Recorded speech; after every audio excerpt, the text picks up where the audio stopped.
আসসালামু আলাইকুম। সবাই কেমন আছেন? আমি আজকে চলে এসেছি পাগলা মসজিদে। আমাদের কিশোরগঞ্জের একটা বিখ্যাত মসজিদ আছে, সেটা হচ্ছে পাগলা মসজিদ। এখানে দেখা যায় বিভিন্ন দূর দূরান্ত থেকে মানুষ আসে। এই যে দেখা যাচ্ছে বিভিন্ন অনেকেই ছাগল নিয়ে আসে, অনেকেই কবুতর নিয়ে আসে, মানে এক একজনে মানুষের এক একটা জিনিস মানত থাকে আর কি। তো এই মসজিদে আসে, দেখা যায় অনেকের মনের ইচ্ছা পূরণ হয়। হিন্দু মুসলমান সকল ধর্মের মানুষই এই মসজিদে আসে। তো দেখা যায় মসজিদটা কিন্তু মোটামুটি অনেক দূর দূরান্ত থেকে মানুষ আসে। ওই যে গাড়িগুলো দেখছেন, তো দেখা যায় অনেক দূর থেকে মানুষ আসে আয়সা ওইখানে তাদের যে মানত থাকে আর কি। অনেকেই আছে অনেক কিছু মানসিক করে যে আমার এই ইচ্ছাটা পূরণ হলে আমি এটা দিব, ওটা দিব, ওইটা দিব, এরকম হয় আর কি। তো আজকে তো ছুটির দিন, ঈদের মিলাদুন্নবী। তো দেখা গেছে এখানে অনেকেই আসছে নামাজ পড়ার জন্য। মহিলা মানে মসজিদের ভিতরে জায়গা নেই মহিলাদের, মানে জায়গা অনেকেই দাঁড়ায়া থাকে, দেখা যায় অনেকেই দাঁড়ায়া রয়েছে, অনেকেই নামাজ পড়তেছে। আবার অনেকেই আছে যে কেউ নামাজ পড়তেছে, আবার কেউ নামাজ পড়ে আরেকজনকে জায়গা দিচ্ছে, এরকম হয় আর কি। দূর দূরান্ত থেকে মানুষ গাড়ি নিয়ে চলে আসে, ওরা নামাজ পড়ে তারপর আবার চলে যায়। তো আজকে তবু একটু ফ্রি আছে আজকের দিনে।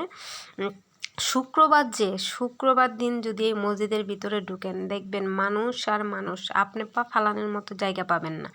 তো ওই মসজিদটা পড়ছে আমাদের কিশোরগঞ্জ সদরে। দেখা যায় কিশোরগঞ্জ সদর হসপিটাল থেকে যদি আপনি হেঁটে যান, সেক্ষেত্রে আপনার 5-7 মিনিট লাগবে, আর অটো দিয়ে গেলে 5 টাকার ভাড়া আর কি, 2 মিনিট লাগবে। তো এখানে দেখা যায় মসজিদের সামনে অনেক রকম মানুষ পাবেন, অনেক ফকির মিসকিন যে সারি সারি বসে আছে। আর এখানে মসজিদের সামনে দেখা যায় আপনার অনেকে দেখা যায় কোরআন শরীফ মানত করে, ও তবজি, তারপর হচ্ছে বাতাসা, ওইগুলো ওইখানে পাওয়া যায়। মসজিদের সামনে ওরা বিক্রি করে। আর সারি সারি পাবেন ভিক্ষুক এখানে আছে। তো ওরা সকাল থেকে সন্ধ্যা পর্যন্ত থাকে। আর দেখা যায় আপনাদের যারা মানসিক করেন কোরআন শরীফ মসজিদে দিবেন, তো সেক্ষেত্রে আপনাদের দূর থেকে কষ্ট করে নিয়ে আসতে হবে না। এইখানে মসজিদের সামনেই কোরআন শরীফের দোকান আছে। এছাড়া খাবার দাবারের প্রয়োজন হলে দেখা যায় এখানে ভ্যান দিয়ে খাবার বিক্রি করতেছে। আর আশেপাশে তো অনেক দোকানপাট রয়েছে।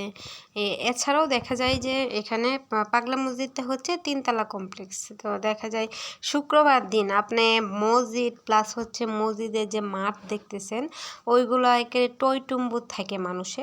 এইখানে আপনি গিয়ে মানে দাঁড়ানোর মতো জায়গা পাবেন না। দেখা যায় ঘন্টাখানেক, 1-2 ঘন্টা আগে একবারে মানে ফিল আপ থাকে। ওই যে রাস্তাগুলোও দেখতেছেন গাড়ি চলতেছে, আজকে তো ফ্রি, সেই জন্য গাড়ি চলতেছে। কিন্তু শুক্রবার জুম্মার দিনে দেখবেন এইখানে গাড়ি চলার মতো কোনো জায়গাই নেই। তো রাস্তা পর্যন্ত মানুষ প্রায় নামাজ শুরু হওয়ার আধা ঘন্টা আগেই পুরা রাস্তা সহকারে মসজিদ ভরে যায়, এত পরিমাণ মানুষ হয়। তো আপনারা যারা দূরের আছেন সবাই আসবেন পাগলা মসজিদে, একবার হলেও আয়সা নামাজ পড়ে যাবেন। অনেকে দেখা যায় দূর দূরান্ত থেকে মানুষ আসতেছে, আয়সা এখানে নামাজ পড়ে, প্লাস হচ্ছে ওদের মানত থাকে, তো সেই জন্য আসে নফল নামাজ পড়ার জন্য। তো এখানে আসলে মসজিদ ঘর হচ্ছে পবিত্র ঘর, শান্তির ঘর। তো সকলেই আসবেন, নামাজ পড়বেন। আর দেখা গেছে এটা হচ্ছে আমি যে রাস্তাটা দিয়ে যাচ্ছি, এটা হচ্ছে এখান থেকে দেখা যায় একদিকে গেছে আপনার হচ্ছে শিক্ষকপল্লী, আরেকটা হচ্ছে শিক্ষকপল্লী দিয়ে একটা হাইওয়ে রুট পর্যন্ত যাওয়া যায়, আরেকটা হচ্ছে আপনার হসপিটালের দিকে যাচ্ছে। আর আমি এখন যেখানে অবস্থান করছি এটা হচ্ছে মসজিদের সামনে অবস্থান আর কি। তো দেখা যায় এখানে বিভিন্ন মানুষ আসে, আইসা ওরা ছবি ওঠায়। অনেকেই আছে এখানে বসে, অনেকেই আছে ঘোরাঘুরি করে দেখে আর কি।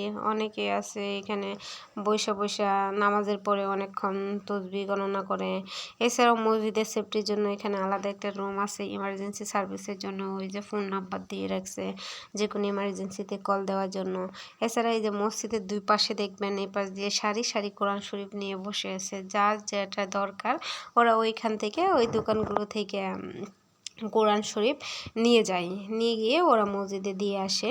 এছাড়াও দেখা যায় আপনি যদি চিনতে অসুবিধা হয় ওদের কাছে জিজ্ঞাসা করবেন, ওরা সুন্দর করে আপনাকে জায়গা দেখায় দেবে। এছাড়া আমি যেখানে আছি এটা একটা ব্রিজের উপর, এই ব্রিজটা কিন্তু নরসুন্দা নদীর উপর দিয়ে যা হয়েছে। তো এখানে দেখা যায় তা আমি কিন্তু এখন নরসুন্দা নদীর উপরে যে ব্রিজটা ওইখানে আছি। আর এইখান থেকে দেখা যায় দেখবেন ওই যখন হ্যাঁ ওইখানে অনেক আশেপাশেটা সত্যি অনেক সুন্দর। কখনো যদি সুযোগে হয় আসবেন, আইসা ঘুরে যাবেন। আর দেখা যায় এই যে ওই যা রাস্তাটা, ওই রাস্তাটা হচ্ছে একটা চলে গেছে শিক্ষকপল্লির দিকে, আরেকটা হচ্ছে আমি যেদিকে যাচ্ছি সেটা হচ্ছে কিশোরগঞ্জ সদর হসপিটালের দিকে। তো দেখেন আশেপাশে ওই যে একটা নদী দেখতেছেন, এটা কিন্তু হচ্ছে নরসুন্দা নদী। এখন অবশ্যই পানি নেই, শুকনা সিজন, এখানে পানি নাই। এখানে দেখা যায় আশেপাশে যে লোকেরা আছে এখানে বসে বসে বিকেলবেলা আড্ডা দেয়। এছাড়াও এই পাশটা দিয়ে আছে পাট গবেষণা ইনস্টিটিউট।